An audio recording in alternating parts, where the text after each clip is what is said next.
Dr. Walid Alhabashy is anesthesia and critical care consultant, works currently at Dorset County Hospital, Dorchester, United Kingdom. He holds the MD and Arab board in anesthesiology, 2 European diploma, one in anesthesia and the second one in critical care. And he also holds the Irish Fellowship of Anesthesiology, and he has finished a diploma in healthcare simulation and patient safety. Prof. Walid succeeded to publish many case presentation, case series, and RCTS in the field of critical care, echo, and ultrasound, which are his special interest. Prof. Walid also has a handbook available on Amazon in both soft and hard copies. Prof. Walid is the founder of Saving Lives Academy, which is helping doctors to conduct safe anesthesia and critical care practice and promote their career as well. Please visit the website and YouTube channel to know more about this academy. This is Dorset County Hospital, where Prof. Walid work now. It started from 1991 and will established at May 8, 1998. It has 500 beds, about 3,000 employees in this hospital. This is the emergency department. All female, Dr. Walid, all female, all beautiful female, Dr. Walid. This hospital founded in Dorchester City, which is a great place for walking and exploring with numerous historical sites and amazing view. Very happy, very proud to introduce you, Prof. Walid, my dear son and my dear guest. Happy and proud to introduce you, and many thanks for all your endless effort you do for MAC. Thank you, Prof. Walid. Thank you. Please, this is a long lecture, so feel free to bring your coffee, popcorn, or tea and attend, because it's a long lecture. I'm sorry, this is breaking the rules, and it's not a 20 to 30 minutes lecture. It may extend the 1 hour time. Housekeeping points. There will be a recorded session available for after 1 or 2 days on Saving Lives Academy YouTube channel and website, and on the MAC Telegram group or Menofia Anesthesia Club Telegram group as well. Please make sure that you use the chat box to ask your questions, as raising hands is not such helpful in that scenario, or at least tonight. Questions will be answered at the end of this session. At the end of this meeting, I will send an evaluation form. I will post it here. I will post it here in this group, so kindly, it takes less than 2 minutes. You will be watching and listening to me for like an hour or so. So kindly tell me how you feel about that. There are surprises. It's actually 3 surprises at the end of this talk, so I hope you stay with me until the end. It's a tough lecture, as I said. We're talking about the foundations. So great thanks in advance for who are staying with me until the end of the lecture and doing the feedback. I have no conflict of interest whatsoever to cover in this or related to this talk. And I want to remind everyone attending tonight that you are actually as strong as your foundations. So strong clinician, either anesthetist or intensivist, should have strong foundations. That's why we are starting tonight from the basic or the fundamentals of cardiovascular physiology, with impact on the anesthetist and intensive care doctors. So the objectives of tonight's lecture: number 1, we are going on the action potential explanation in full details, or the electrical activity of the heart, including the cardiac muscle cell and the SA node. Then we'll go to a cardiac cycle, then left ventricular loops, either pressure time loops or volume pressure loops. Then we'll discuss the serious arrhythmias, including the supraventricular tachycardias and heart blocks, simplifying the pathology as much as we can and making it easy to read the ECG as much as we can, with some clinical context as well, or putting that in its clinical context as well. Cardiac output and shock physiology, diastolic function or diastolic dysfunction assessment and its impact on the mortality in septic shock, which represents more than 50% of ICU admissions. And then we're going to the hemodynamic parameters cut-off values, which was a bit challenging in the last 10 years, which cut-off value to go with if I'm looking for stroke volume variation, pulse pressure variation, or CVP, or so on. So this is our objectives for tonight's lecture. I am not covering tonight the exercise physiology or metabolic equivalent of the tasks. I'm not having a look or emphasizing on coronary circulation, despite it's very important, but we cannot cover everything tonight, and we are not discussing most of the important pathologies like hypertension and cardiomyopathies. So I'm sorry if this is beyond your expectations. Let's start now by the electrical activity of the heart. So this is a cell, and we are discussing the electrolytes inside and outside and the concentrations of each, and then we can imagine if it is going towards inside or towards outside if all the channels are open. Kindly make everyone on board make sure that his mic is off during the talk. Thank you. So, 4 main electrolytes controlling all the action potential: sodium, potassium chloride, and calcium. Let's start by the sodium. Sodium is 145 outside while 12 millimoles inside. So the concentration gradient of sodium comes from outside to inside if all the gates are open. We will imagine that sodium gates are open, which is not a true fact. So sodium will leak from outside to inside with the concentration gradient because it's 145 outside while it's 12 inside. Clear? Chloride is the same. It's 105 in the plasma or in the extracellular space, while it's actually 4 inside. So by concentration gradient, it will leak from outside to inside again. Calcium is 1.8 outside, while it's 0.0005 inside. So again, if all the gates are open, it will leak from outside to inside.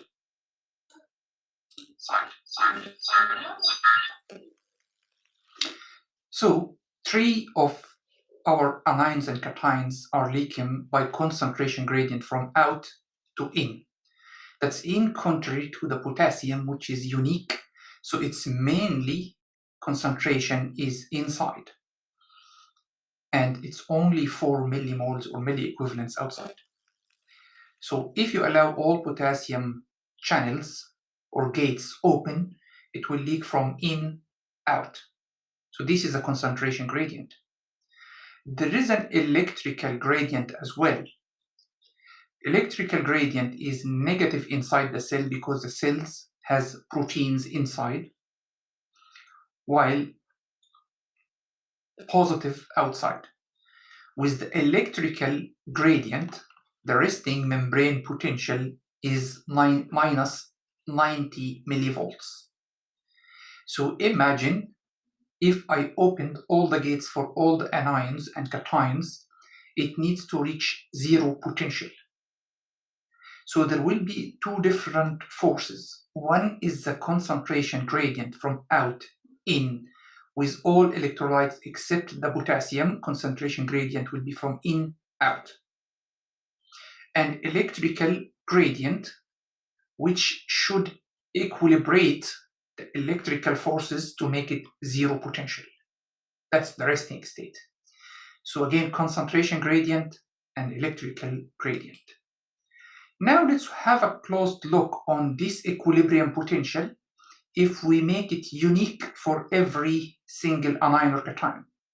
the equilibrium potential for the potassium is minus 94.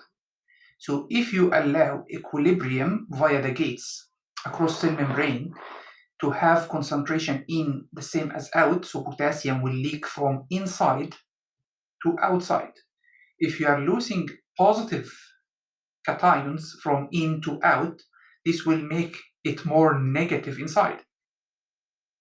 So the resting or equilibrium potential for potassium is minus 94. In contrary to sodium, if it leaks from out to in, the concentration gradient, it will rest at 70 millivolts by positive charge.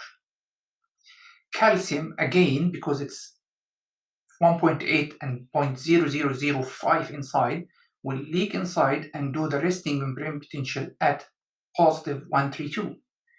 While chloride, again, with the concentration gradient goes from out to in the cell, so it will render the cell again more negative, and the resting potential or equilibrium potential for chloride is minus 85.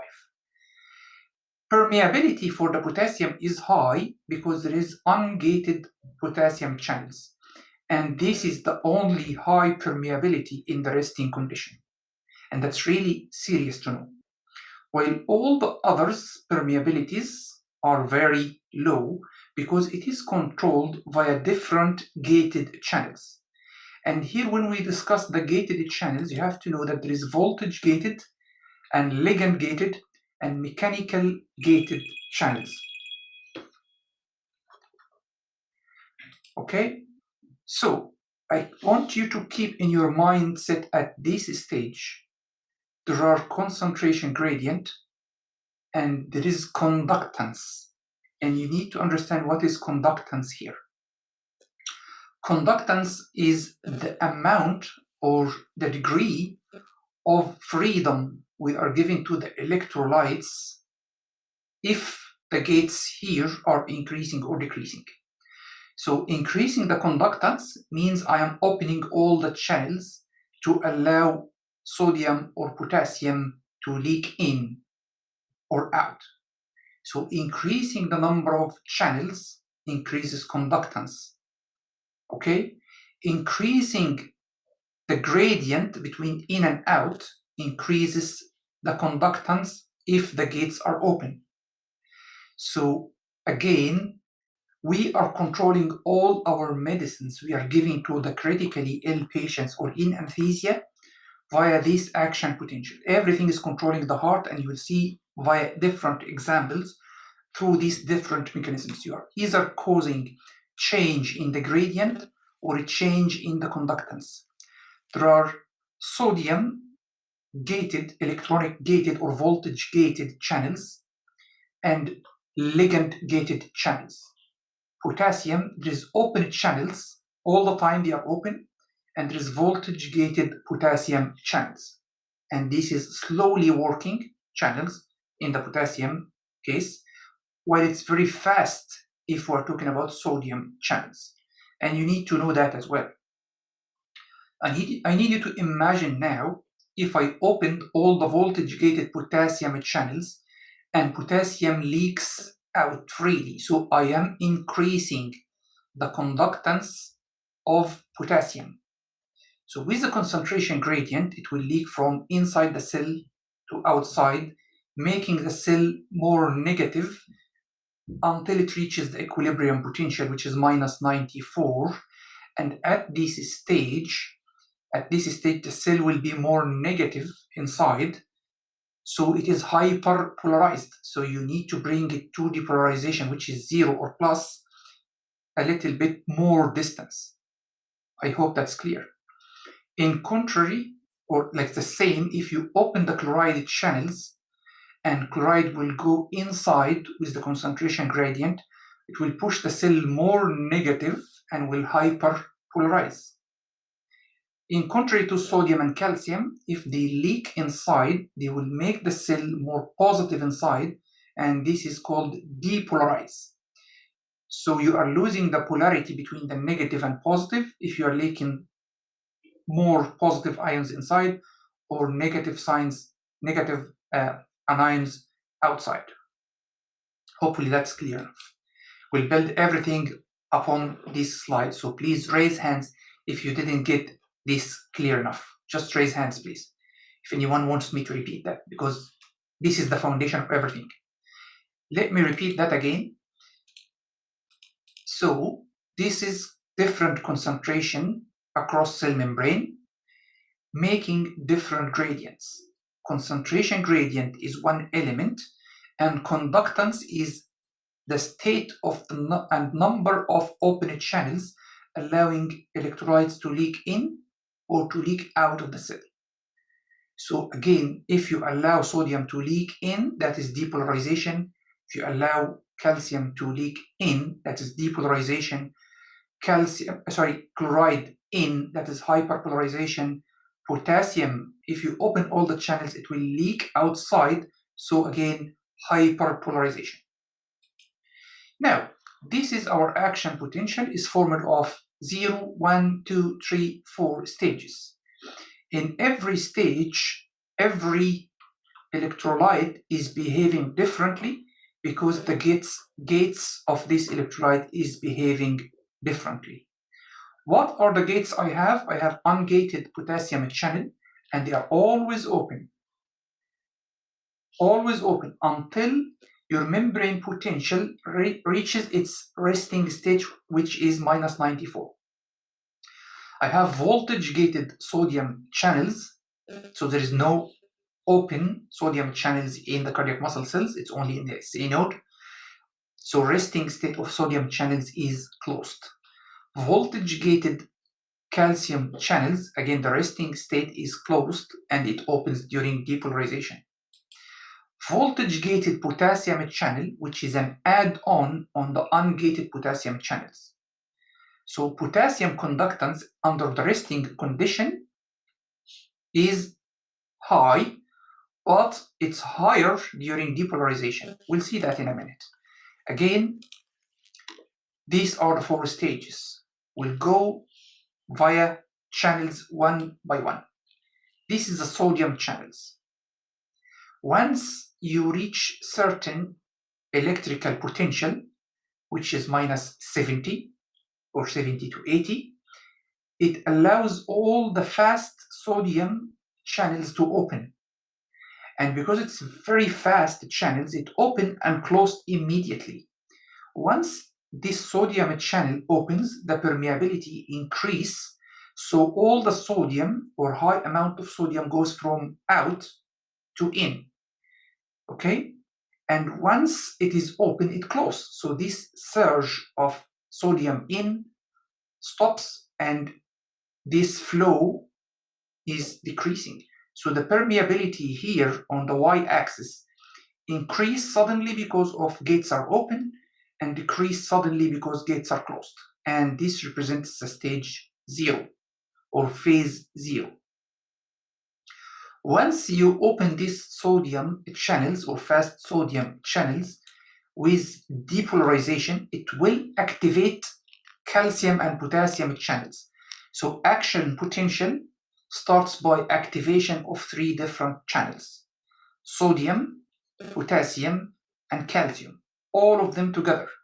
But sodium channels are the fastest to act, so immediately depolarize, and again the permeability suddenly decrease when it is closing.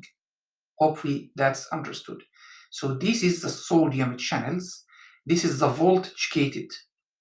Once that happens, it stays with inactivated as a ligand gated potassium sodium channels. It will be inactivated for a while, so you cannot reactivate it immediately again. It needs reactivation, but after a while. Okay? This is the calcium. If you notice, sodium was going very fast and down very fast. Slow calcium channels are in the resting condition closed. With the initiation of depolarization, it will open as well via the voltage gated channels. So the resting is closed and slowly opens. And once it is opened, it starts to close, but it is a slow channel again. So it's slowly opening and closing. And there's a question here. if the action potential does not stimulate the sodium channel here, and sodium is for any reason is blocked, what will happen? Will I have an action potential? Definitely yes, but via the calcium channel, so your action potential will be very slow after that. Now, compare that to the potassium. Potassium, as we said, there's two gates for potassium. Open gates all the time, allowing potassium to leak from inside to outside. That's open gated. But once you stimulate the action potential, or the sodium causes the depolarization, it stimulates potassium permeability and gates are opening. Look here, compare that to the calcium and to the sodium. Sodium and calcium leak causes depolarization. So membrane potential is going from the negative to the positive. I need you to compare that to the, potassium. Once you open the potassium channel, the voltage gated, not the ungated, potassium will leak from inside the cell to outside. So it causes hyperpolarization, as if it is leading the cell to be again negative or restoring the polarity of the cell. If it restores the polarity, it causes repolarization. Okay, repolarization here. Perfect. So we have now the three different anions and cations. Sodium fast channels, slow calcium, and slow potassium. And this is the first stage, or stage 0, or phase 0. Then the plateau, because the calcium is opposing the potassium. Calcium is going in, potassium is going out. And then once calcium is open, potassium will be decreasing again to the repolarized state, or repolarization. This is what we mean by the action potential. Trust me, it took me long time, ages ago, to understand these 4 phases. So phase 0 here is the sodium channel. 1 here because of the closure of the sodium, and potassium is leaking outside still via the both gated and ungated. It's leaking out, so it goes back down. Then when the calcium is open, calcium is rushing in, calcium is still leaking out, so it creates the plateau phase. Once the calcium is inactivated, potassium is unopposed, causing repolarization. So at phase 0, sodium channels are open, so sodium in and potassium out via ungated. In phase 1, sodium is closing, potassium is still leaking out only via the ungated. At the stage 2, the ungated and gated potassium channels both are open, while calcium is open. Potassium voltage gated is open here to the maximum, so it drives everything down back to the repolarized state. At the stage 4 here, both are still open, gated and ungated, and this is the only stage where potassium gated and ungated channels are open. All other channels are closed. Again, sodium in, potassium is continuously leaking outside. Here, ungated is in equilibrium with the calcium. Once you activate the full power of the voltage gated potassium, it causes repolarization, and at this stage 4, or phase 4, both potassium gated and ungated channels are open. During this one, once you reverse the polarity and cause action potential, you have one more thing running in the background, which we call sodium potassium ATPase. Sodium potassium ATPase, or ATPase, is an enzyme that again push the sodium from inside the cell to outside, and potassium from outside to inside, restores the normal balance. Okay, and this is an active process that needs energy. Let's imagine now sodium channels are off. There is no sodium channels in the body. As I said before, depolarization will happen via the calcium channels. So it will be happening, but very delayed here. So this, instead of this fast upstroke, will be very slow. And this what happens actually when you give local anesthesia intravenous. Potassium channels are not closing. Imagine with me, the potassium channels are not closing. The voltage-gated potassium that opens here are not closing. So repolarization will happen faster and more effectively. If the potassium channels, the voltage-gated, did not open, so the repolarization will happen very slowly via the ungated channels. Okay? This is, I hope that is understood. Please raise hands if you want me to repeat. I'll wait for a few seconds. Okay. So this is the electrical activity or the action potential, and this is the muscle twitch. This is the absolute refractory period, and this is the relative refractory period. The message I want to deliver here, you cannot tetanize the muscle cells of the heart because of the long absolute refractory period. Compared to the normal muscles that can get tetanus or tetanic, not tetanus, tetanic, or tetanic contraction, because of absolute refractory period would be shorter or halfway only compared to this very long absolute refractory period of cardiac muscle cell. So if you see the muscle contraction compared to the action potential of the cardiac muscle cell, this is, you cannot tetanize the skeletal, you can tetanize the skeletal muscles, but not the cardiac muscle cell. Now let's jump to a different cell, which is the SA node cells. SA node does not have the plateau phase, that's number one, but more importantly, there is a continuous sodium or calcium inflow. There is gates that allows continuous leak from outside to inside, and in different physiology books, some authors say it is sodium channels, others say it's calcium channels, but continuous leak from out in. Once you get this from minus 60 resting potential in SA node cells to minus 40, because it's leaking from out in, with the concentration gradient, which has more sodium and more calcium outside. Once you reach the minus 40, again, the fast sodium channels open and it jumps to positive 20. And once you reach this stage, potassium efflux rushes again outside and repolarize. So if you remember our conductance, the conductance is the number of membrane of gates open. If you increase potassium conductance, you're allowing more potassium to leak from inside the cell outside, so causing hyperpolarization.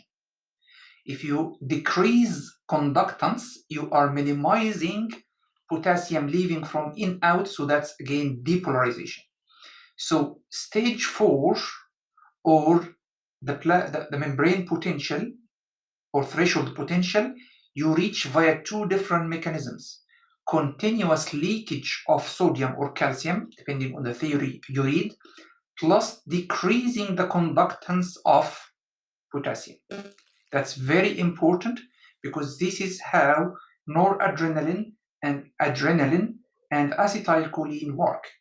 If you want to make that one faster, decrease this one to the minimum. And if you want heart rate is slower, change this one. So decreasing conductance makes the heart rate faster. Increasing the conductance of potassium, it will resist this sodium inflow, so it will make the heart rate slower. This is the firing of the SA node. Again, epinephrine works via 3 different mechanisms. It increases the sodium conductance, it increases the calcium conductance, so it allows more calcium and sodium in, while it decreases the potassium conductance or permeability. While acetylcholine works via only one mechanism, which is increasing potassium conductance. Okay? So, in a nutshell, let's review the change, the voltage, the magnitude, and application of this form. Here, let's have a look. If you increase the potassium concentration outside, what's the effect of that? If you increase potassium outside, you will minimize potassium leaking from in out, so you will prevent hyperpolarization, as if you are helping the depolarization, and the magnitude of that is very large on the resting membrane potential. That's why we are afraid of hyperkalemia much more compared to hypokalemia, because you are helping depolarization, so you may lead to VFib arrest with the hyperkalemia, because easy depolarization. Imagine that you decrease the conductance, it will lead to the same effect, because I'm not talking about concentration here. If you decrease leaking out of potassium, so you are preventing any hyperpolarization, so as if you are causing depolarization, and again that has an impact which is high on the resting membrane potential. Now, if you increase concentration of sodium, how many times you saw hypernatremia with no impact on the ECG? There's no impact on ECG for hypernatremia. Why? Because despite the concentration change, if it goes to 160 or 170 even of sodium, we have only voltage-gated sodium channels that prevents any leak or any depolarization. Depolarization only happens at this stage when the gates are open. Faster or slower, it will happen anyway. But again, concentration is not the player here like potassium. Potassium, the concentration and conductance plays role because there is ungated potassium channels. If sodium, and I hope you still focused with me,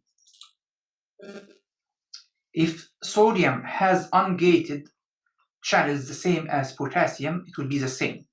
But increasing concentration has no impact. Increasing conductance means if you are opening more channels in the cell membrane, because sodium gradient is higher than potassium gradient, it will have a great impact on the action potential. So increasing conductance or increasing permeability to sodium will have a great impact on the action potential. Compare that to chloride. If you increase the concentration of chloride in hyperchloremic metabolic acidosis, for example, it will cause hyperpolarization of the cell membrane. That's a good example of acidosis. It has a moderate impact on the cell membrane potentials. While if you increase the conductance, you will allow more electrolytes or more chloride ions to leak from outside to inside of the cell, making the cell again hyperpolarized. So again, let's review. If the cell is hyperpolarized, you are inhibiting the synaptic transmission of all cells. So concentration, major rule is for potassium. Concentration or conductance of chloride causes hyperpolarization. Sodium conductance is very important, while concentration, because there is no ungated channels, is a minimal rule or trivial rule. If you decrease conductance, this will have a great impact in the term of depolarizing the resting membrane potential. Please raise hands if anything unclear now. Now, the clinical application, as I said, the first thing here is the local anesthesia toxicity. Agents of local anesthetics are attached to the intracellular sodium channels, which are the fast sodium channels. If you block it or you inhibit it, you inhibit depolarization. Imagine that you are giving that intravascular. So it binds to the sodium channels, potassium channels, calcium channels, and it binds to the sodium potassium ATPase. That's catastrophic. There is no action potential in the SA node, there's no action potential in the AV node, and even the Purkinje fibers cannot contract because there is no action potential. That's why you need to give the intralipid, which will act as a physical carrier of your local anesthetic, and by concentration gradient, it will leak outside by concentration gradient to the intravascular space, leaving the cells alone. And during that time, you are doing the CPR. So local anesthesia toxicity is catastrophic because of that. And that's why we say don't give lidocaine if you have a patient with local anesthesia toxicity, because you're just worsening the case. You're just preventing more action potential, because this is the mechanism of action of all local anesthetics. Acidosis and alkalosis and impact, again, it is acidosis with hydrogen potassium exchange. It will cause hyperkalemia. If the potassium is higher outside, you are preventing leaking of potassium from inside the cell to outside, so you are causing depolarization. You are making cells more irritable. In contrary to alkalosis, hypokalemia will allow potassium to leak from inside outside, which will render your cell hyperpolarized. I'm keeping repeating that again and again and again, just to make it easier to stick to your mind. Diarrhea and diuretics, potassium loss. If you are losing potassium, again, the issue here is hypokalemia. Hypokalemia, you are making more gradient, concentration gradient, so via the ungated potassium channels, potassium will leave outside, render the cell hyperpolarized, or the resting membrane potential will become more negative. I am not afraid of hypokalemia, the same as hyperkalemia, because one is stabilizing the cell or making the cell hyperpolarized compared to a cell which is depolarized. One of the challenges I find in pharmacology is to understand the mechanism of action of digoxin, and this really needs a graph. So there is something in our cell membrane called calcium-sodium exchanger. So this is money exchange. This is exchanging calcium for sodium. If you have low sodium in, that means I need to bring more sodium from outside the cell to inside to maintain my balance. And if sodium is going in, calcium will leave out. Actually, to enhance the contractility, you need the calcium to stay inside. So you need to fight any hyponatremia. You need to maintain a good sodium level inside to prevent any concentration gradient leak from out to in. Again, if sodium stays in, calcium stays in. Clear?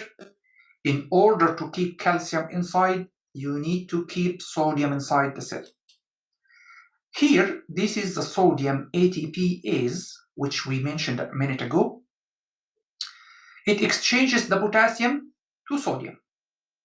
So, to neutralize the cell after the action potential, it brings the sodium back out after leaking inside during the action potential and brings the potassium in again. So it's an active pump because it's working against the interest of the concentration gradient for both sodium and potassium.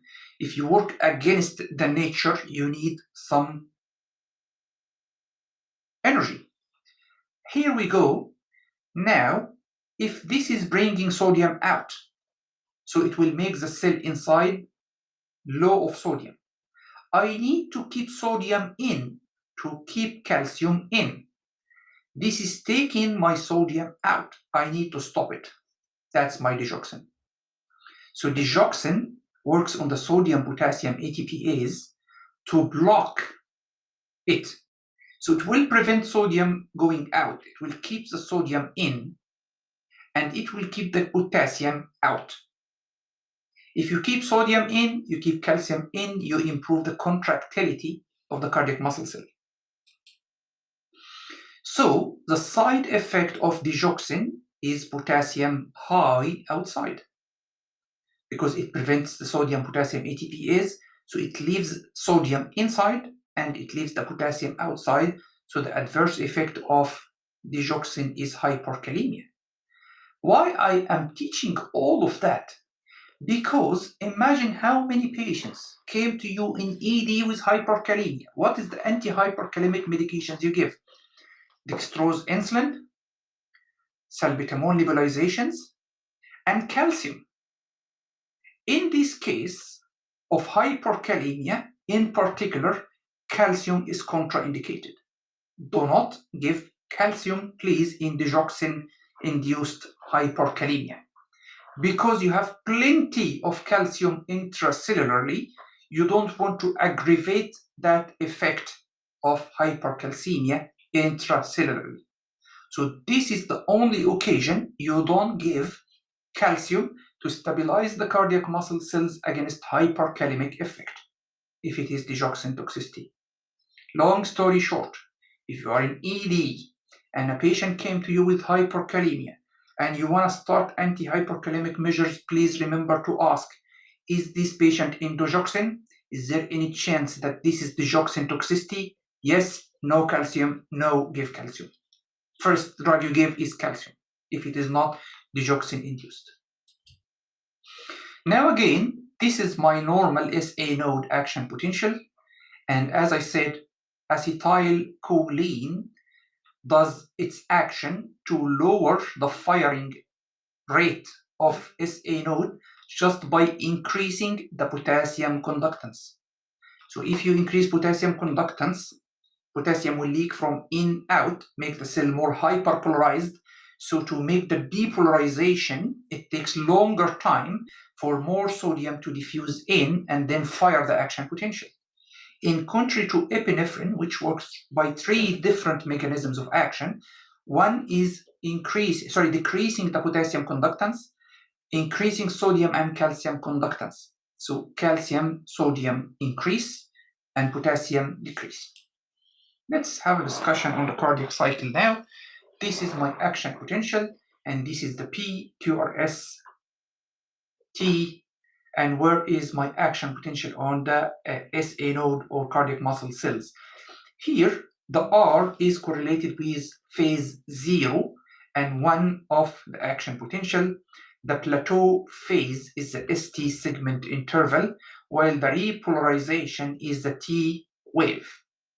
Remember, until here is the absolute refractory period. From this area to this area is the relative refractory period. The worst and most serious arrhythmias are the R on T. R on T, when you induce a new R wave in the relative refractory period. At this stage, the cell did not repolarize yet.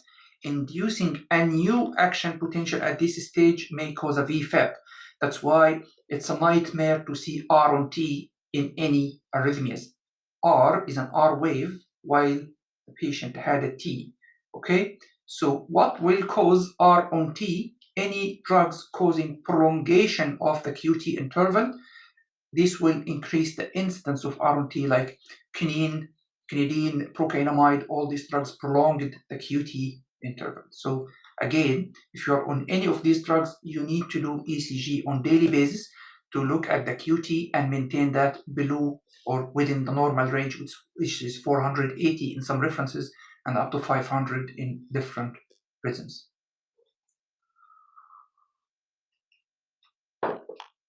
Now, cardiac cycle is formed of either systole or diastole. Systole is either atrial systole or diastole, or ventricular systole and diastole. The start of the atrial systole is just after the electrical conduction on the atrium, which is the P wave, and this is all atrial systole. Atrial diastole is masked by the QRS-T complex, or from the Q till the T. This is the time my atrium is repolarizing. While the ventricular systole starts from the R and ends by the T, so anything after the T until the next P wave is a ventricular diastole. So the complete cardiac cycle is from the beginning with the P to the next P. So atrial systole, again after the P until R, and then diastole, ventricular systole from the R until the end of the T, and then ventricular diastole. And this is a complete cardiac cycle. Is that important? Definitely. If you are to do echo at bedside, you need to time your ECG with the echo. If you are listening to any murmur, you have to put that in a context of the pulse. Is it a systolic or diastolic murmur? You have to correlate that with the pulse. Your understanding of the cardiac cycle is extremely important. So let's start the cardiac cycle from systole and diastole as we had agreed on. And we are talking about the ventricles here, ventricular systole and ventricular diastole. The ventricular systole is divided into two stages. The first stage is the isovolumetric contraction and starts from the R wave until the end of the S wave. And this isovolumetric contraction, it's named the isovolumetric. So there is no change in the volume of the left ventricular size. So the contraction here is like a static contraction or no change in the volume. There is no valves open. The mitral and aortic are both closed. Mitral and aortic valves are both closed at this stage, so there's no change in the volume. So that's why it is isovolumetric contraction. Followed by the ejection phase until the end of the T wave.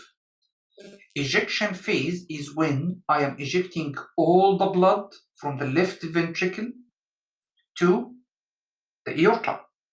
So the aortic valve here is open. So if you're looking for an aortic stenosis or ejection systolic murmur, you need to monitor at this stage, at the end of isovolumetric contraction with the beginning of ejection or early ejection systolic or mid-ejection systolic or late ejection systolic murmurs. So diastole will start by the isovolumetric relaxation. So the pressure starts to drop and aortic valve close. So once aortic valve and mitral valve both are closed, this is the time there is no change of the left ventricular volume while the ventricles started to relax. So it starts to relax and create negative or relatively negative pressure. So this is the isovolumetric relaxation phase immediately after the T wave.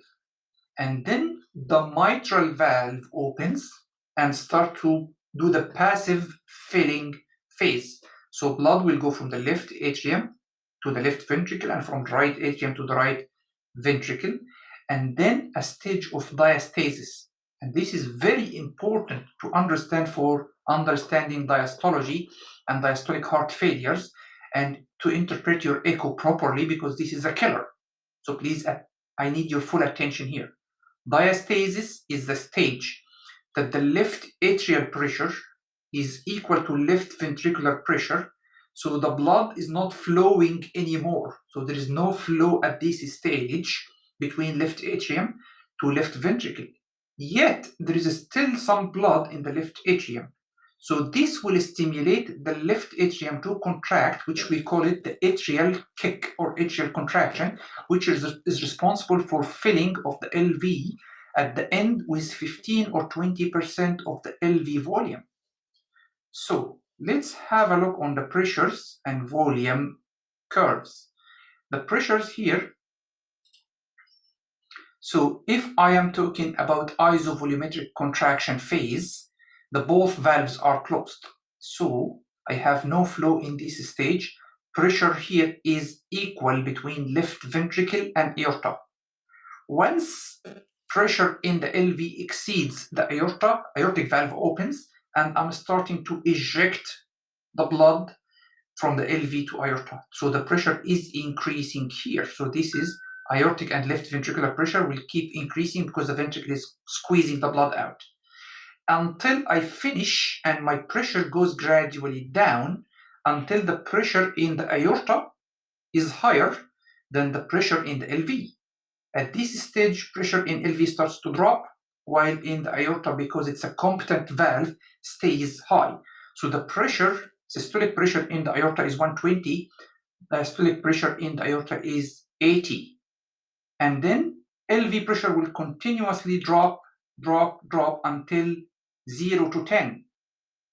compared to 80 of the aortic pressure. So again, isovolumetric contraction pressure of the left ventricle in green is going up until it exceeds the aortic pressure. So it opens the ejection phase. So aortic valve is open and mitral is closed. Pressure started to drop in the LV,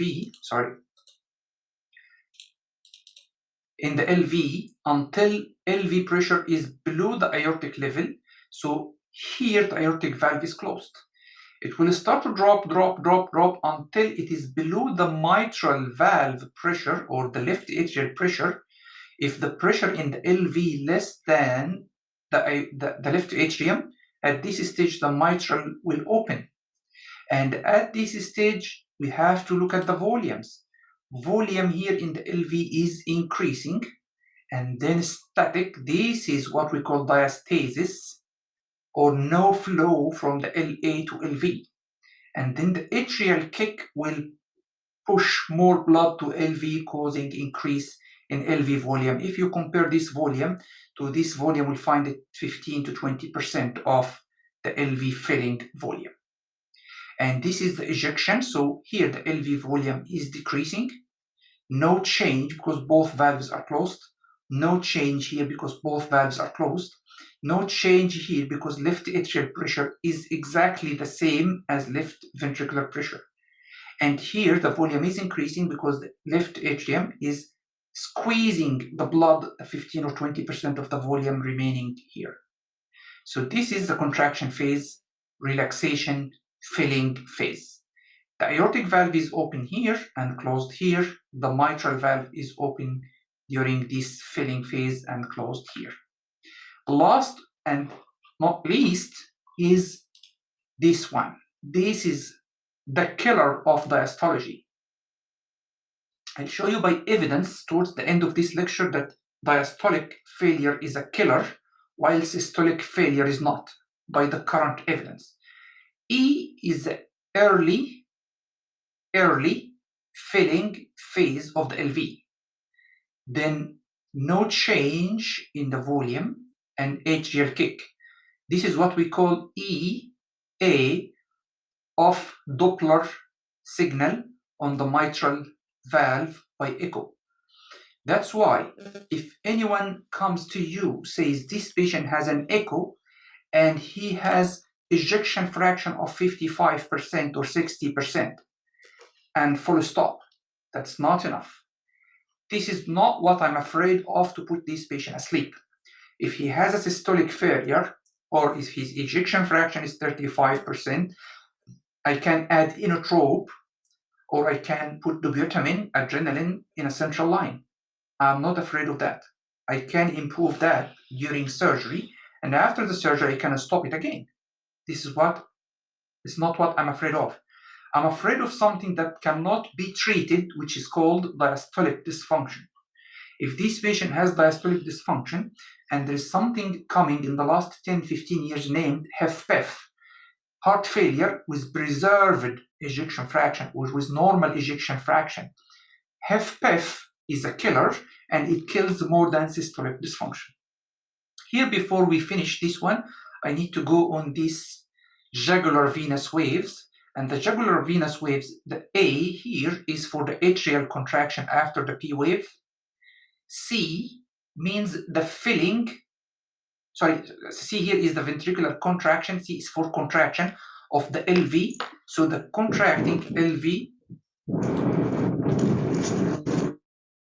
So the contracting LV will push the mitral valve a little bit up in the LA. If this goes up, that means a positive wave. And then once the mitral valve opens, it causes this X descent. And LV starts to fill the blood. So this is the V, or the increasing volume. And in the increasing volume, as you know, there is isovolumetric relaxation phase at this stage, which causes dip on the LA pressures, again the Y descent. So if you are pushing the mitral valve up, it will make C, or positive wave. If you are filling the left atrium or the right atrium, the same here. So if you are filling blood, this will increase gradually until you open the mitral valve. At this stage, will cause a Y descent. So Y descent here means the mitral valve has opened, so all the volume in the right and left atria is gone to the ventricle, so it decrease until the atrial kick or atrial contraction. So A is the atrial contraction. C is the ventricular contraction, which is the isovolumetric contraction phase pushing the mitral valve up, so increasing the pressure in both left atrium and right atrium and in your jugular veins subsequently. X here means I am relaxing, I'm ejecting more blood outside, but I am starting to get rid of some of the blood, or the pressures decreasing in the jugular veins, will build up the pressure in the veins afterwards, because I am filling at the same time I'm ejecting the blood from LV outside to the aorta and from right side to pulmonic. I am starting to fill back from the venous return, so it will increase. And at the end of this one, in the isovolumetric relaxation phase, the pressure drops and then ends up by atrial kick. Hopefully it is well understood. Now, do you want to break for 5 minutes? Prof Safaa, it's 1 hour now. I know it's a very tough meal. What do you think? 5 minutes break or continue? 5 minutes breaks ولا عايزين تكملوا يا جماعة؟ مكملين مع حضرتك. Okay, if you want a 5 minutes break, I'm more than happy. Raise hands, please. I know that you may not be able to write in the chat. لا يعني okay. Everything is okay for us. If you want Dr. Walid, okay. I can see few messages coming here as نكمل. Okay, let's continue. Thanks so much. Perfect. Thanks so much. Okay, so you can review that because it will be recorded and it will be available. So if you find something or certain bit of this lecture is difficult, you can go and review it again. So this is the pressure time. If you are preparing for any exam, please look at the pressure is coming before what. This is what's important for you. If they're asking you to write on pressure time, this is what they are asking for. If you are asking to pressure volume, this is what they are looking for, which they are completely different. If you write that one, you get 0 if you are answering this question. You got, for all people preparing for the FRC exam, FCI exam, European Diploma exam, it's very common in exams. And you need to be understanding what they're asking for to write a relevant answer. Sorry. So here, this is a pressure versus volume. And we are talking about the left ventricle. So this is the left ventricular pressure, and this is the left ventricular volume. It never goes back to 0 because pressure is never 0 at the volume. So my structure or my curve starts at this point. Let's do the same what we did here. We are starting here from the mitral valve closing, going towards aortic valve closing. So isovolumetric contraction phase. I need here the isovolumetric contraction phase to make it easier for yourselves is to start from here. So here, before contracting the left ventricle is at the maximum left ventricular end diastolic volume. So I have 120 mL of blood here. So mitral valve is closing, isovolumetric contraction phase until pressure in the LV exceeds pressure in the aorta. So the aortic valve is opening and I'm ejecting the blood. If I am ejecting blood out of the LV, so I'm expecting the volume to go from 120 down to 50. So this is my 70 mL of stroke volume.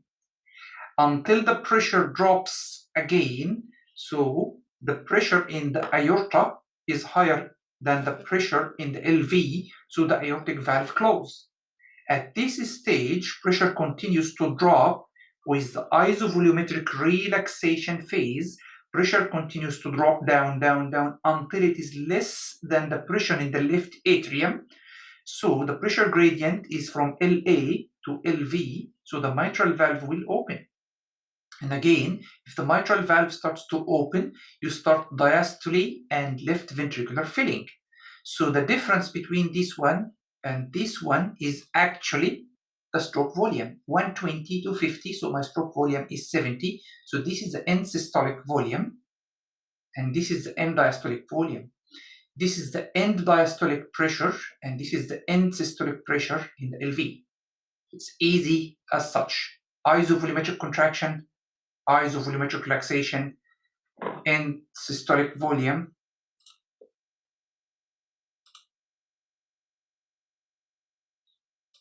Okay, so this is a pathological curve, shows what happens in aortic stenosis.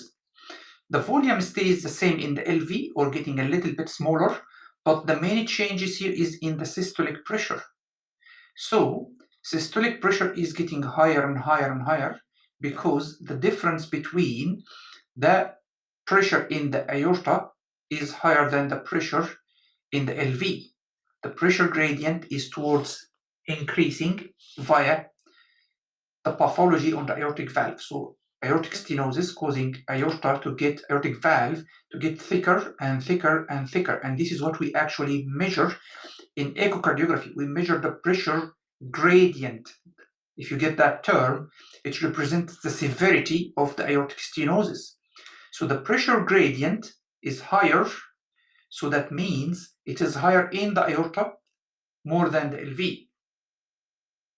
Okay, sorry, it is higher in the LV more than the aorta because the stenosis is coming from downstream. So LV pressures are high, aortic pressures are low. The more the gradient, the more severe is the stenotic lesion. And if it is severe or tight aortic stenosis, that means all the pressures built up in LV are not reaching your systemic circulation, and subsequently low cardiac output manifestations. So everything happening in your aorta is very low, is not enough to perfuse your brain, your heart, so you get a myocardial ischemia, myocardial infarction, or fainting spells. So again, how to discover that? Put your stethoscope on the heart and see with the pulse if it is a systolic murmur. Assess if it is a systolic murmur. You can have one of two systolic murmurs. It's either aortic stenosis or mitral regurg. I am so afraid that aortic stenosis is a killer, particularly if you're giving spinal anesthesia for a lady. So if you want to use a stethoscope for just one thing in your life, it is a cesarean section or a female coming for a section and in the aortic valve. It's a killer.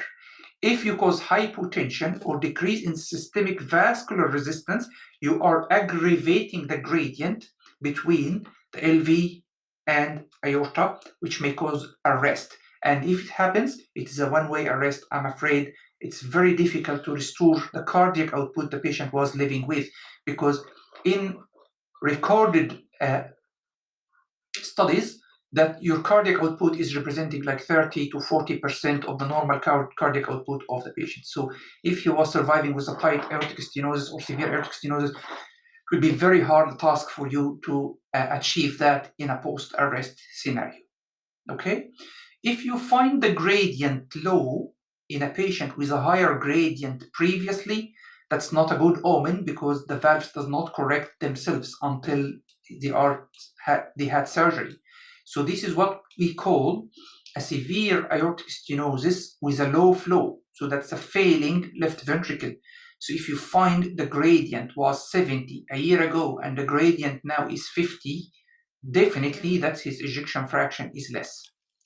Now, if you compare that to the aortic regurg, the stroke volume is increasing because the end diastolic volume and end systolic volumes. So you see here, this is the end diastolic volume. It's increasing because maybe 20-30% of what is leaving out the LV is coming back, leaking back because of aortic insufficiency. So in aortic regurg or aortic insufficiency, the volume is increasing. While in mitral stenosis, the problem is not in the LV, so the pressures are maintained until it is really severe mitral stenosis, but the stroke volume is decreasing, so pressures are slightly decreased until it is severe or very severe or tight mitral stenosis. But what happens is the stroke volume is getting smaller because the venous return from the left atrium is getting smaller because the area is getting tighter. So this is 3 examples of mitral aortic valve lesions, how it affects the pressure volume loops. In myocardial ischemia and failing heart, the volume is slightly decreased, but contractility and blood pressure is getting again smaller and decreasing because of the failing myocardial cell contractility power. And we'll have a look on that in the coming few slides. Now, this is left ventricular contractility or systolic performance compared to the ventricular preload. And we call this curve the Frank-Starling curve. All of us know that it's increasing until certain limit starts to go down again. And in many exams, if you're preparing for exam, they will give you these dots with names. And it will ask you, what is normal to A? That's any case scenario with hypovolemia, dehydration, diarrhea, running a marathon without drinking, So usually it goes on the volume curve. So here the volume dropped, and subsequently systolic performance is getting lower or hypotension. So what is A to D? This is the normal compensatory mechanism. So if I'm getting dehydrated, my sympathetic nervous system starts to work, so it increases the heart rate and contractility, trying to compensate. But does it reach the normal? Never. So it's an extra effort on the heart, but without not reaching the normal level, because this is a sympathetic fight or flight mode. When you reach the normal, after you resuscitate your patient and give him some more fluids, so his sympathetic reflex is now blunted because you are giving him what he lost. If it's a hemorrhagic shock, give him blood. If it is hypovolemia, like dehydration or diarrhea, give him crystalloids, just restore the normal. Should be clear, crystal clear in your minds, that again, this compensatory mechanism does never reach the normal. You may find the blood pressure is normal, but I am talking about systolic performance here. That's a hyperdynamic heart.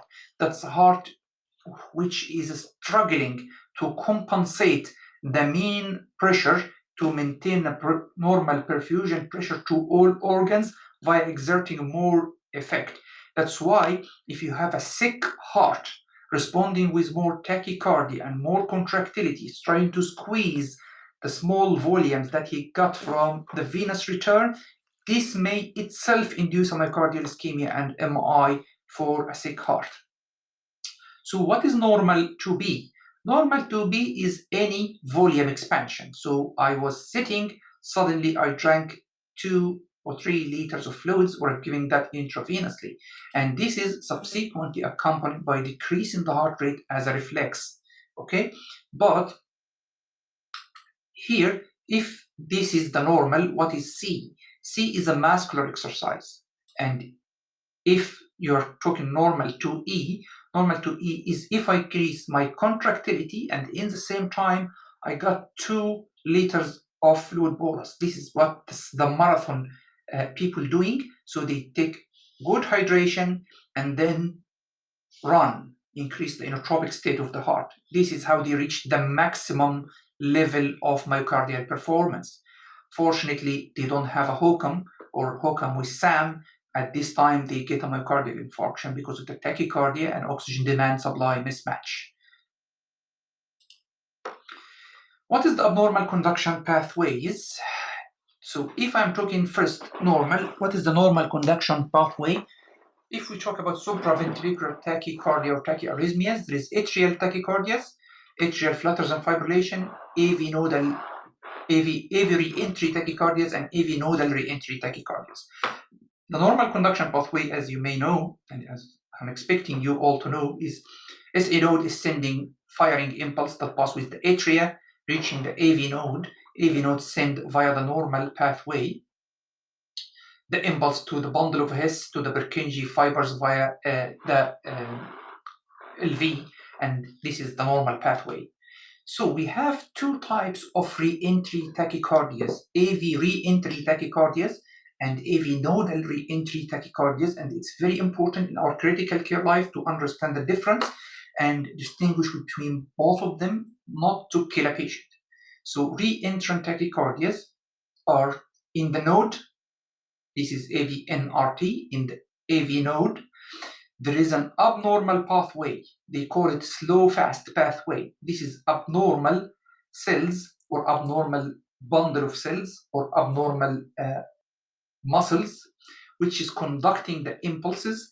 Actually, it responds slower, but the absolute refractory period is actually shorter in these muscle cells or in these cells.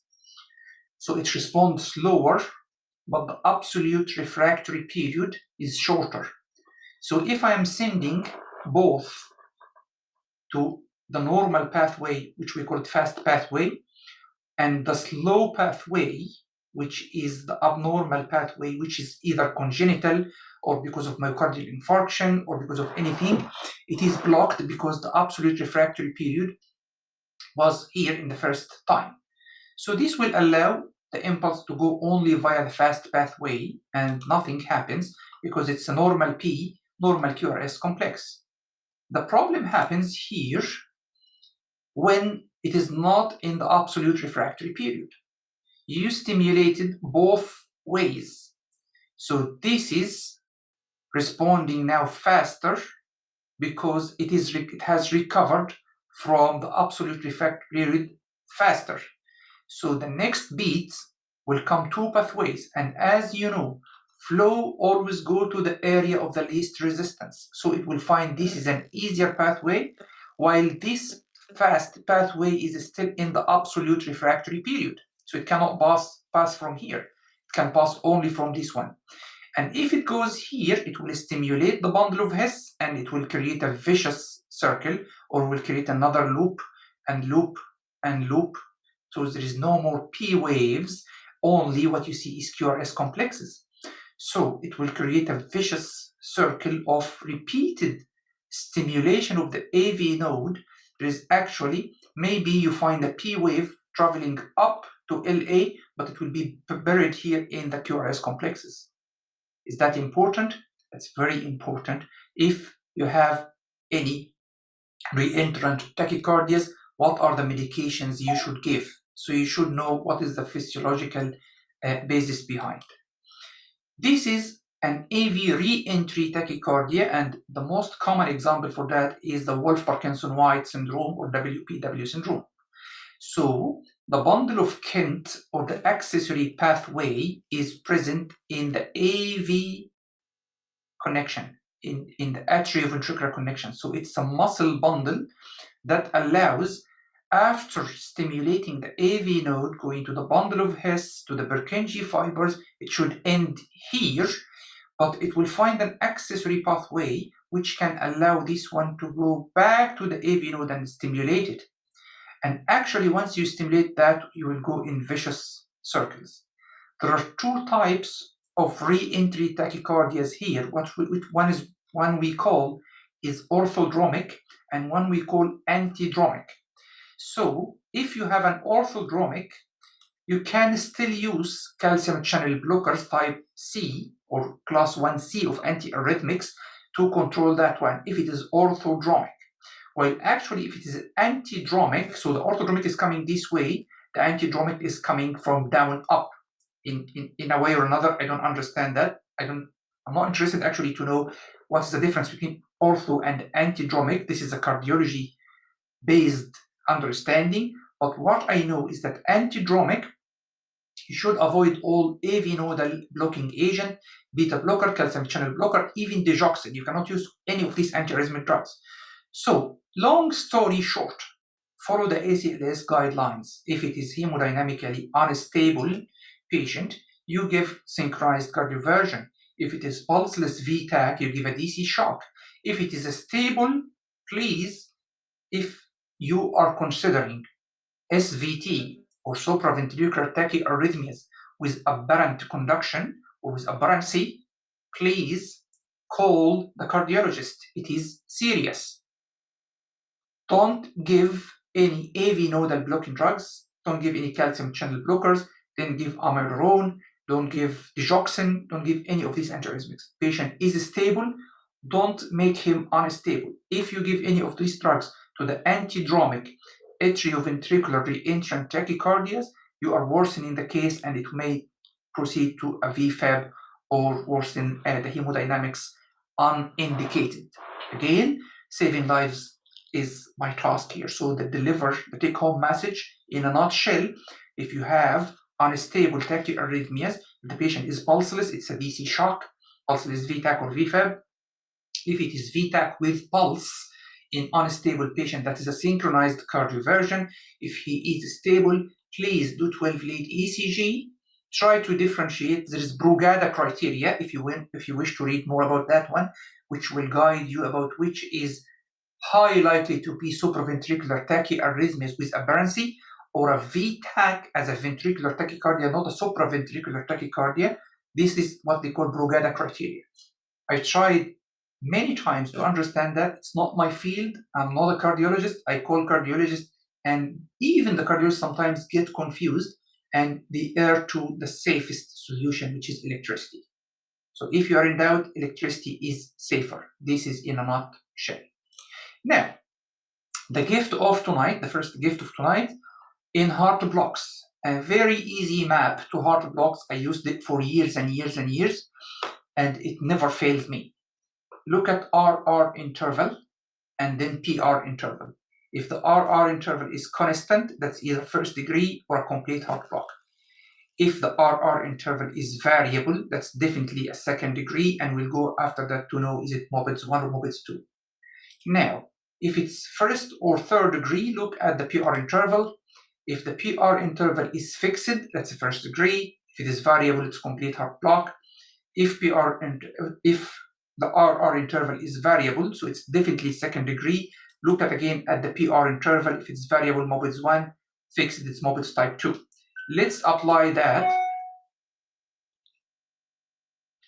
Okay, so here I have the RR interval fixed, and I have prolonged PR, so it is not a normal sinus rhythm.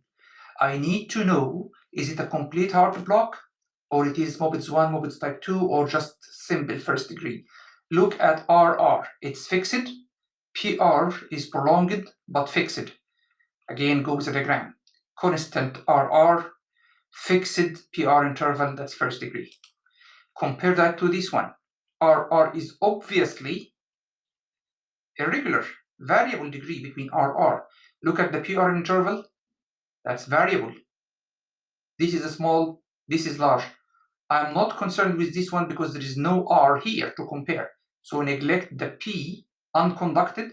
Look at the conducted P waves. Here it is variable. So RR variable, PR is variable as well. Variable, variable, that's Mobitz 1, Wink-Bach's phenomena. Look, PR prolongation until a dropped beat, but I discovered it earlier than this. Here, RR is variable. PR for conducted beats are similar, same. So RR is variable, PR is fixed, that's Mobitz type 2, could be 2 to 1 block, 3 to 1 block, I don't care. I don't calculate the P unconducted. Here RR interval is fixed, PR is variable, RR constant or fixed, PR is variable, we have a complete heart block. Easy, easy, lemon squeezy. Now, cardiac output and shock physiology. There is a concept in the Frank Starling curve called LO, or optimum muscle length.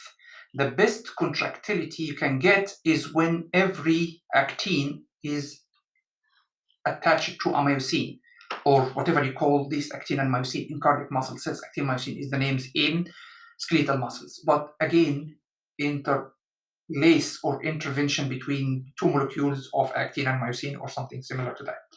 So if you get it fully interlacing to each other, this is the best contraction. As you see here, with a lower volume, you get a lower stretch. So some molecules are not functioning or not recruited in this contraction.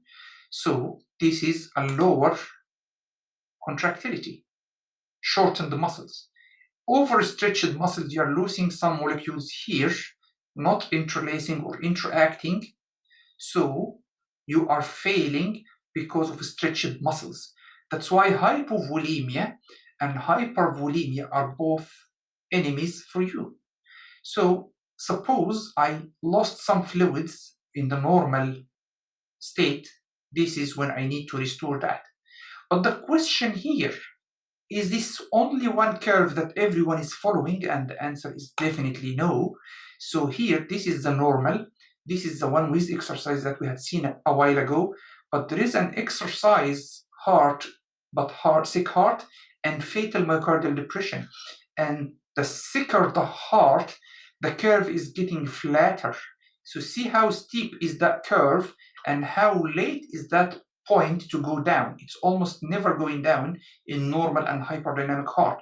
But here, midway, you start to fail, you start to go down. And even for fatal myocardial depression, you have this is a flattened part. So that your chance in improving your contractility with increasing that or increasing your ventricular performance with increasing the volume is getting slimmer. Okay, so this is when you need to behave vigilantly. You have to see how the heart is contracting. Is it a hyperdynamic heart? Is it a normal heart? Or it's a failing, low ejecting heart? Now, all of us know this equation. Just to review, so mean arterial pressure equals cardiac output multiplied by systemic vascular resistance. Cardiac output is stroke volume multiplied by the heart rate. Stroke volume is depending on the preload, contractility, and afterload again. So in shock management terms with ultrasound, we call tank, pump, and pipes. And I can measure the stroke volume using the echo, using this equation, non-invasively. I can calculate the left ventricular outflow tract velocity time integral. And if you calculate the LVOT diameter, you can get the stroke volume. If you have the stroke volume, you get the cardiac output, you have the mean arterial pressure on the monitor, and you have the CVP, or you can even neglect it, and you can calculate your systemic vascular resistance non-invasively. I even, most of times, don't need to calculate. If I have a normal blood pressure with a high stroke volume, I know his systemic vascular resistance is low. Normal blood pressure and his stroke volume is high, or his heart rate and stroke volume are high, I know that this is low, just with eyeballing. If I have a low mean arterial pressure with a high heart rate and his stroke volume is low, I know stroke volume could be normal or high, trying to compensate for that.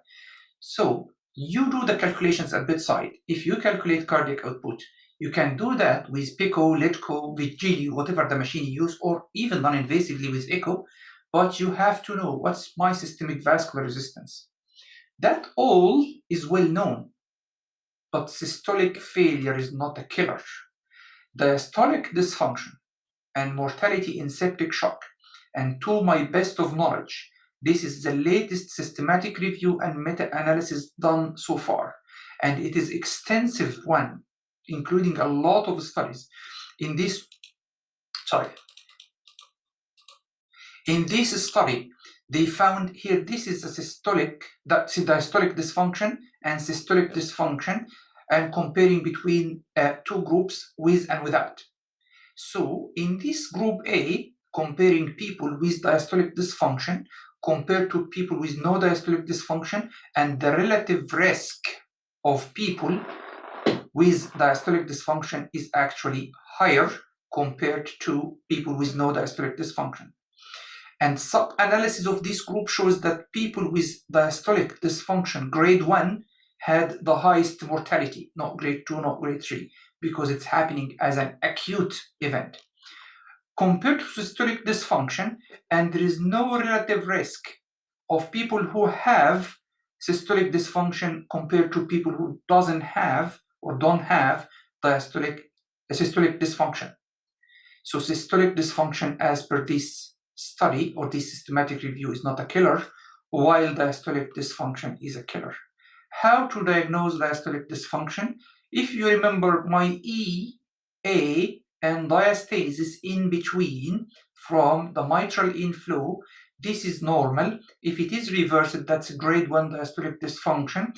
This is mitral inflow, so echo, apical four chamber view.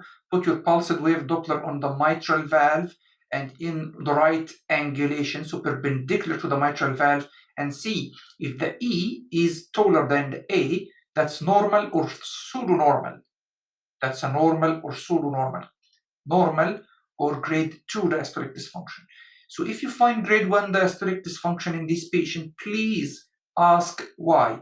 Does he have that one as chronic grade 1 diastolic dysfunction?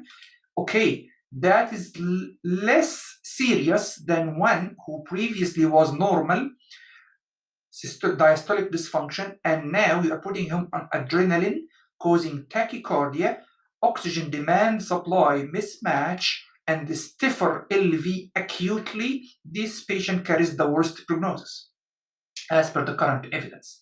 If you have this one and you don't know if it is grade 2 or normal, you have to do tissue Doppler, and this is what we call the tissue Doppler. So you put your pulsed wave Doppler of tissue format, so you are measuring the velocity of the tissues, not the blood.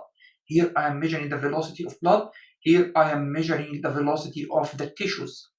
And if it is a mirror image of this one, so you know now this looks normal or pseudo-normal. If the mirror image is normal, tissue velocity is fine, that's definitely normal.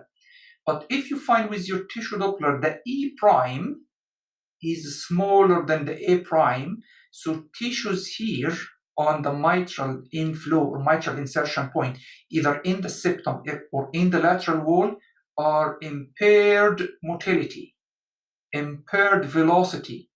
And I see that's normal, that's not normal, so that's a grade 2 diastolic dysfunction. You need to consider diastolic dysfunction before loading your patient with 1 or 2 liters of fluids. Rush protocol, the most common or most famous protocol resuscitating patient, 1, 2, and 3 to assess the heart for cardiogenic shock and contractility versus obstructive shock and pulmonary embolism versus obstructive shock from tamponade. Then 4 and 5 here are in the hepatorenal or Morison's pouch and lienorenal or splenorenal pouch to detect any internal hemorrhage and hemorrhagic shock. 6 is urinary post-renal obstruction. So if your patient is oliguric, you examine the bladder to see if there is any obstruction or the bladder is full with an obstructed catheter, so it's oliguric or anuric just because of obstructed catheter. And 7 is for to rule out any abdominal aortic dissection or cause of this hemorrhagic shock. 8 and 9 to rule out obstructive shock because of pneumothorax or septic shock because of pneumonias. So again, the same tank, pump, and pipes, but in an ultrasound format. And if you look here, I know I took a lot of time, I'm sorry for that. So evaluation of hypovolemic shock, you look pump, so the hyperdynamic heart, flat tank, IVC, and jugular veins are really flattened. You may find peritoneal fluids or the cause of hemorrhage here in the pleura or in the peritoneal sac, and pipes, maybe ruptured aortic aneurysm or abdominal or aortic dissection. Cardiogenic, hypodynamic heart, dilated left ventricle, and his veins are distended, lung rocket signs or B lines. So pleural fluids may be effusions bilaterally and ascites, while the pipes could be normal. Obstructive shock, hyperdynamic heart with the source of obstruction in term of tamponade or big precardial effusions, RV strain pattern in the term of pulmonary embolism, or a cardiac thrombus with distended again inferior vena cava with DVT as the cause of PE, and distributive shock, hyperdynamic heart, and normal or small IVCs because of relative intravascular volume depletion. You may find the peritoneal fluid if it's peritonitis as the source of sepsis, or the empyema is the source of sepsis with a normal pipes, or again contracted pipes if it is talking about IVC. The last two slides, thanks so much for watching all that long. The hemodynamic assessment in septic shock, but you can use that in any case of shock, comparing the transpulmonary thermodilution catheter or Swan-Ganz catheter compared to a critical care echo. And I used this article from 2018, I believe. I cannot see from here. Yeah, it's 2018. With this prospective randomized study conducted over 36-month time or 3 years in multiple French intensive care units. So the beauty of this one, it mentioned all your cut-offs. If you mentioned, or if you're comparing the pulmonary artery dilution catheter, pulmonary artery flotation catheter, or Swan-Ganz catheter versus the echo. And here, this is when you ask for fluid loading. If you are using a thermodilution catheter, this is stroke volume variation, pulse pressure variations versus the echo. So SV, superior vena cava collapsibility or distensibility index, IVC distensibility or collapsibility index, depending on your patient is spontaneous or mechanically ventilated. Inotropic support in these scenarios, if you're using the pulmonary artery catheter versus echo. And here, this is when you need to consider different things if the patient is acute cor pulmonale or acute massive submassive PE with a pulmonary hypertension. And this is when you start to introduce vasopressors, and when this is no therapeutic change or no therapeutic modality should be advised. So if you go through these ones, you will find all the cut-offs until 2018. That's a very good source if you want to review that one, or if you want to formulate a research. This is very good, and you can find the references that they used for these figures, but it was an extensive work. And finally, thanks very much, and here is your gift.